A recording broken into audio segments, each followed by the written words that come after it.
上期视频讲解了 CRA 是如何通过隐形房地产税来打劫加拿大中产阶级的。打劫！大家好像很喜欢中产阶级被阴谋论这个话题。这期视频呢，再来跟大家聊一聊，为什么很多加拿大中产阶级都觉得自己越来越穷了？这到底是幻觉还是真实发生的事呢？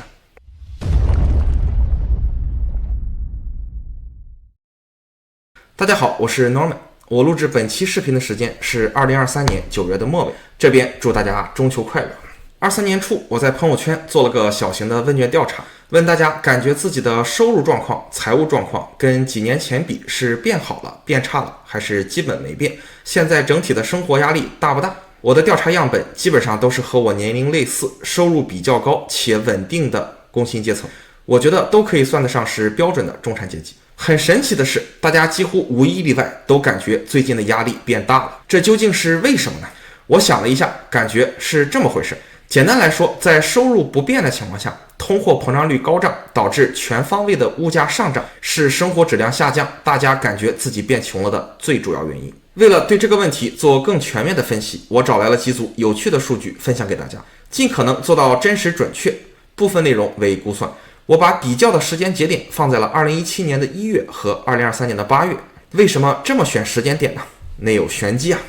视频的后面告诉大家。那么2017年1月在多伦多生活是一种什么样的体验呢？那年加拿大的平均工资约为24块钱每小时。如果我们按35小时每周、50周每年折算年收入就是4万2，税后是33805。我们看 lowestrates.ca 2017年在多伦多每个月最低的生活成本是2349块钱，换算成每年就是28188块钱。这个网站的数据之前的视频中我引用过，2349每个月是2017年假设一个人单身生活，交通靠 TTC 这样的低碳方式，而不是开车。2349每个月乘以12个月就是28188块钱，这是小于平均工资的税后收入的。平均工资税后大约可以是最低生活成本的120%，也就是每年能存下5617块钱。对于收入更低的人，只要不是单身生活，两个人一起工作，即使都赚最低工资，稍微加班拿点补助，生活也是过得去的。好，时间转眼来到今天，我们看看2023年8月的最近的数据。加拿大平均工资上涨到了29.72刀每小时，还是假设平均每周工作35小时，50周每年，折算年收入是52010块钱，上涨了23.8%，税后收入是40957块钱。lowestrates.ca 给出的2023年在多伦多每个月的最低生活成本则上升到了3942块4毛3，上涨幅度是惊人的67.8%。最低生活标准换算成每年就是47309块钱。如果这个时候我们还是拿着加拿大的平均工资，每年差不多会亏损6352块钱。你看，同样是上着差不多的班，挣着平均工资，17年就可以攒下小6000刀，23年则会净亏损6000多刀。中产阶级的生活质量、财务状况跟6年前比，可不就是断崖式的下降了吗？究竟为什么会这个样子呢？这边给大家解读几个大部分人都没有发现的大坑，这些大坑让我们对生活质量的下降没有那么大的感觉。第一个大坑，为什么 CRA 不加税率也能拿走我手里更多的钱呢？各个国家基本上都是在实行阶梯税率的，阶梯税率配合通货膨胀，就是政府从中产阶级拿走财富的重要手段之一。这边来跟大家分享一下安省居民的阶梯税率表格。阶梯税率的结果就是报税收入越高，交税比例越高。政府如果想收更高比例的税，比起直接使用屠龙刀提高税率，也许更高明的做法是钝刀子割肉，不知不觉提高你的账面收入，从而不改变税率的情况下收取更高比例的税。举个具体的例子，假设一个人赚6万每年，可以生活的比较体面，按23年的税率计算，税后就是46202块钱。再假设今天物价涨了100%，那么挣多少钱可以过上同样级别的体面生活呢？别急着抢答喏，答案可不是12万，答案是13.21万。收入需要上升120%才能打平物价上涨100%造成的影响。为了匹配生活质量，我们需要多赚出来20%。我们也可以理解为无形中 CRA 用自己的镰刀多收割了中产阶级20%的收入。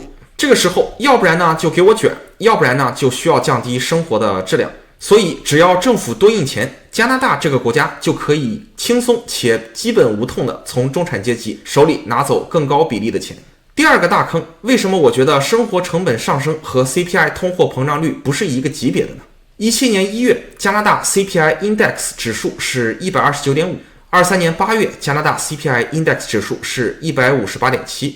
上涨了 22.55%。同期我们对比 lowestrates.ca 的 living cost 则上涨了 67.8%。 这么看来，好像 CPI 并不能充分体现真实的物价上涨程度，这又是为什么呢？答案是 CPI 主要统计的是基础消费和原材料成本的上涨，比如鸡蛋、牛奶、汽油价格的上涨幅度。只购买初级服务和原材料没有办法体面的生活，会活成野人的。当我们开始购买更高级别的服务和产品的时候，我们会发现价格上涨的幅度和 CPI 就不再匹配了，因为中间多了好多道利润。举2个例子，我个人平时会去 Young & Finch 的 NC Salon 理发。2017年 Director 级别的理发价格，如果我没记错的话，应该是充卡折后价一次$35左右。当时我找的理发师是 Joe。2023年 Joe 自己开店去了，我找了 NC 店里另一位 Director 级别的理发师 Chris， 理发的充卡折后价就来到了$72，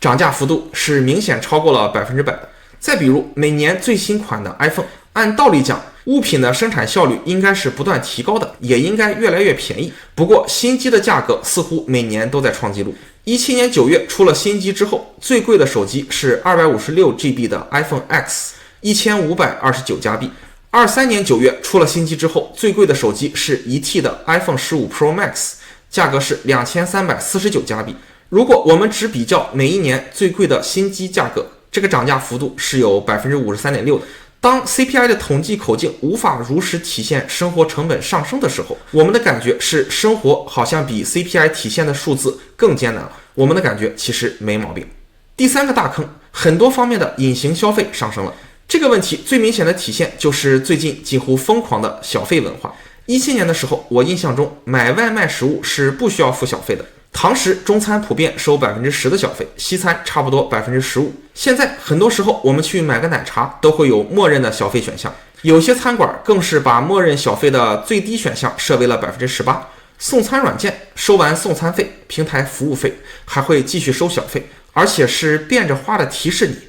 多付点小费给我们的 driver 啊。我觉得下一步就差 TTC 和麦当劳添加小费选项了。第4个大坑，真实的世界中其实真的没有人 care 沉默的中产阶级。没有人 care 中产阶级这个问题，就像很多家庭里面通常是不 care 排在中间的孩子的。中产阶级在加拿大是人数众多的，他们的生活质量处于比上不足比下有余的状态。辛勤劳动的中产阶级是社会贡献税收的最主要人群，他们交着最高比例的税，却没有特别大的能力改变现在的社会分配方案。加拿大政府想要维持社会稳定，最重要的其实是保证收入最低的那一群人能活下去，因为他们活不下去，就会有不安定的社会因素。而高于最低收入的人群，也就是广义的中产阶级，他们的生活质量是有下降空间的，即使这批人的生活质量下降了，也没有到活不下去的程度。所以加拿大的领导人显然花了更多的心思来照顾两头的人，也就是最低收入的人群和高收入人群，就像一个家庭中经常照顾老大和老小，而忽略了中间的孩子。17年安省的最低工资是 11.6 每小时，按平均35个小时每周，50周每年折算，年收入差不多是20300，税后18213。23年安省的最低工资来到了 16.65 每小时，海岸35小时每周，50周每年折算，年收入来到了29137块钱，上涨了 43.5%， 税后是24451。这个收入的涨幅其实是远超过加拿大平均收入的涨幅 22.2% 的，而且低收入人群交的税比例是显著低于中产阶级的。我只能再感叹一句，加拿大中产阶级确实生活不容易，只靠工资养活自己和家人实在是难啊。那中产阶级想要改变命运，提高自己的生活质量，能做点什么呢？我觉得最重要的是2点。第一点，投资自己，努力提升未来收入的潜力。这一项属于是增加主动收入。我的人生导师之一巴菲特经常在各种演讲中告诫年轻人要努力投资自己，让自己成为一个更好更有价值的人。投资自己在这里当然指的不是给自己买包买奢侈品这样的行头啊，拿我自己举例，无论是我在多大读的学位 BBA Management Co-op Finance， 还是后面考的 CFA 和 FRM 2个证书，都给了我更多认识世界的机会，间接的帮助我在未来提高了收入的潜力，增加了主动收入。除了增加主动收入之外，很多中产阶级、工薪阶层下一步奋斗的目标，其实应该是想办法 incorporate 自己的收入。尤其是对于收入在20万以上的人来说，能 incorporate 自己的收入，而不是每个月拿 T4， 其实一下子就可以把自己的税率从 53% 降到差不多 12.2%。这个税收节省真的不只是一点点啊。很多时候，大家在职业的发展中，除了要努力寻找提高收入的机会，还应该寻找合适的机会来想办法 incorporate 自己的收入。第二点，投资和购买生产资料，这一项属于增加被动收入。我个人对投资金银珠宝、比特币不感兴趣，是因为我觉得这些东西其实并不是生产资料，没有办法持续生产新的有价值的物品，只能被动接受人们定义给它的价值。这种价值很多时候是比较虚的。人类历史上很长的时间里，最重要的生产资料其实就是我们脚下的土地，而在今天，这个最重要的生产资料其实变成了你的房子。是的，你没听错，房子确实是一个生产资料。现代人已经没有办法露宿街头了，所以我们每一天都需要有个地方遮风挡雨，而房子就是这样一个生产资料，每天都在生产一个叫 shelter 的东西。对于很多在家办公的人来说，这个地方可以是拍视频的场所，也可以是电子搬砖的工位。我们每天的生活都离不开这个 shelter， 就像离不开水和食物。如果我们不能自己生产每天所需要的 shelter， 就需要向别人购买，这也就是租房子了。回到开头，为什么我使用了17年1月和23年8月做比较？因为我这个人算账是比较保守的，我找了房价刚刚疯涨了一大波，市场还没有因为外国买家税的到来而开始下跌的17年1月的房价做起始房价，把它和房价已经跌得挺惨了的2023年8月做了个比较。这样操作属于比较保守的把房价的涨幅往低里算。那么我找了对房地产市场不利的2个时间节点来算账，这期间的租金和房价分别上涨了多少呢？17年1月，多伦多房价是77.745块，多伦多的租金一室是1791块钱。23年8月最新的数据，多伦多的房价是108.2496块钱，上涨了 40.45%。多伦多的租金2532块钱，也是一室，上涨了 41.37%。如果我随便换个对房地产更有利的时间比较，比如17年12月和23年4月，那么房价的涨幅立刻就来到了接近 60%， 基本匹配了 lowestrates.ca 的生活成本上升。